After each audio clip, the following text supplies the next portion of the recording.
Deməli, videoya keçmək lazım deyil. Videonu axıracan izləyin, sonra deməyin bu problemlə mən də qarşılaşıram. Deməli, E4 aşıbqası ilə bağlı çoxları problem yaşayır. Təzə alır, aparır, misal üçün pütmütka quraşdırır, deyir aşıbqa verir. Səbəb nədir bunda? Təzədir, defektdir. Xeyr, defekt deyil. Sadəcə olaraq quraşdırma qaydası düzgün olmalıdır.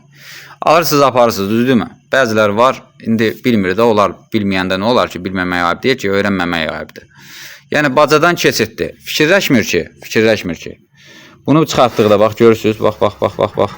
Görürsünüz bunu. İndi deyəcəksiniz, burada hava keçmə yeri var da, işləyər, niyə işləmir ki? Fan düzgün üfürməlidir, dəmi çıxarmalıdır çölə. Çıxara bilmədiyinə görə aşıbqaya çevirir. Səbəb nədir? Qazı düzgün qaydada çölə üfürməlidir ki, fan, yəni işə sala bilsin deyə. O da işə düşə bilməmə səbəbi qabağında olan planka ləğv olmalıdır. Gördüyünüz halda bu sağ tərəfdəki suyuzun girişidir, ortada olan metalik olan qazdır, bu da isti suyuzun çıxışıdır. Bu da sadə pütmütka. Yəni, bəzilər var, olar deyir, fərq nədir ki burada? Yəni, qardaşım, aşın da ləzzəti başqadır, bozbaşın da. Bu da universal mərifət usta. Hər bir iş üzrə kanalımda videolar var. Bilməyənlər baxıb öyrənsin deyə.